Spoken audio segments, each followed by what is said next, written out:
Nós estamos hoje no segundo vídeo da série Epilepsias Generalizadas e Idiopáticas.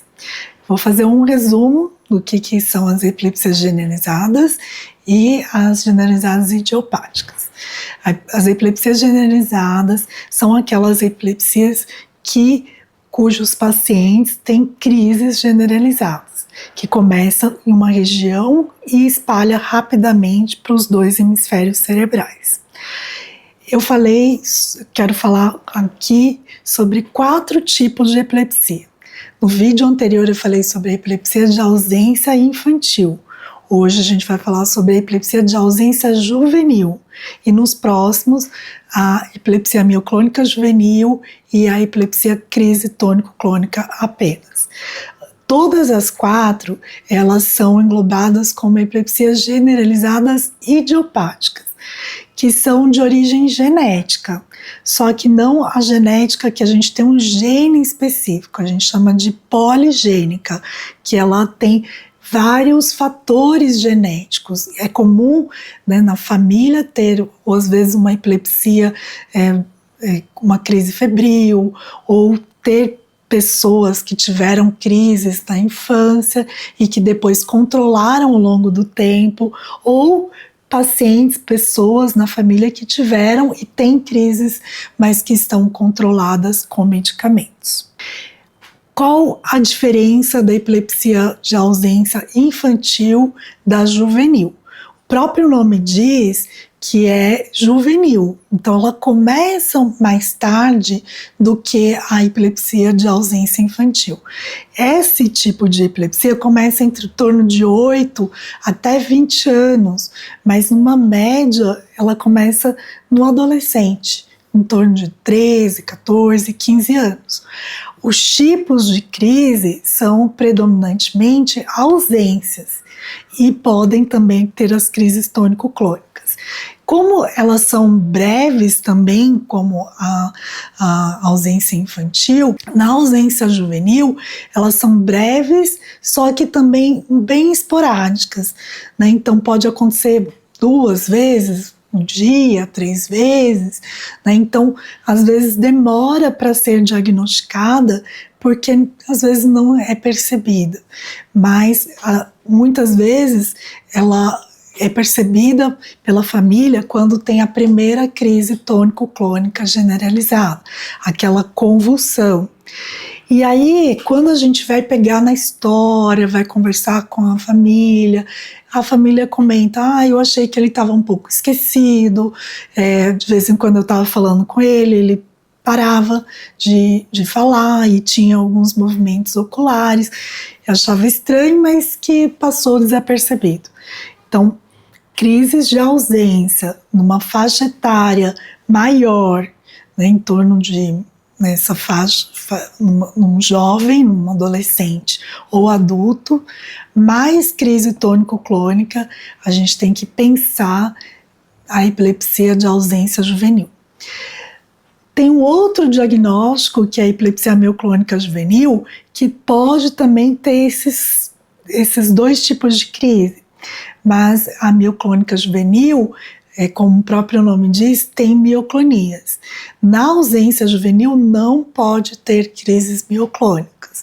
Se tiver crises mioclônicas, aí passa para o outro diagnóstico, que é a EMJ, epilepsia mioclônica juvenil. Voltando para a epilepsia de ausência juvenil, o que acontece? Então, predominantemente crises de ausência. Quando tem crises tônico-clônicas, a gente tem que tratar os 2, porque as ausências podem atrapalhar e as tônico-clônicas também. Ela é desencadeada muitas vezes por atividade física. Então a gente pode provocar alguma ausência com um teste, com um catavento ou com uma folhinha de papel, mas como as crises não são tão frequentes quanto a ausência infantil, nem sempre a gente vai desencadear uma crise de ausência naquele adolescente, por exemplo. Mas muitas vezes a gente vai flagrar um paciente que não é tratado no eletroencefalograma. Então, o eletroencefalograma, ele é muito parecido com o outro, que é a epilepsia de ausência infantil.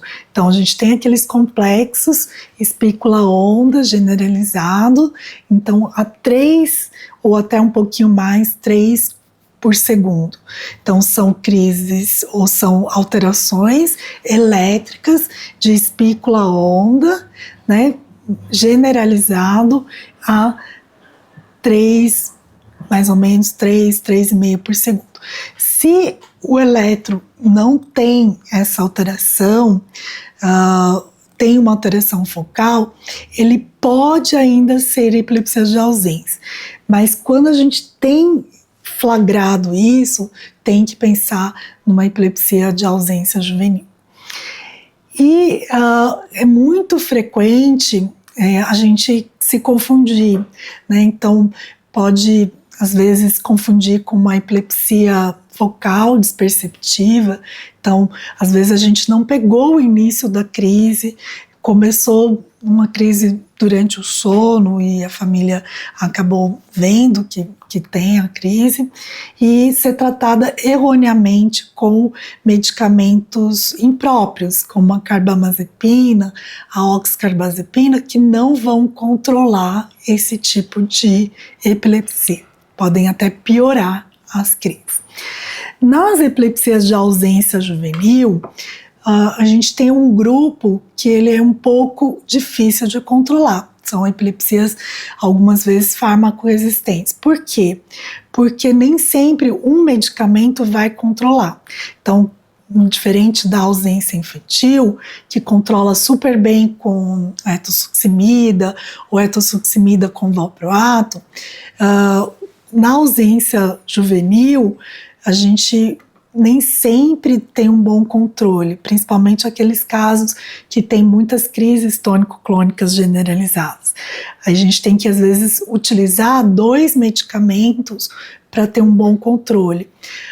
O valproato, a etosuximida, tem que tomar cuidado, porque a etosuximida também pode provocar crises tônico-clônicas generalizadas. Então, só a etosuximida, não vejo casos que só controla com ela, precisa ter uma associação e a gente pode abrir mão também de outros medicamentos, como o topiramato, a lamotrigina, o levetiracetam, que também controla muito bem.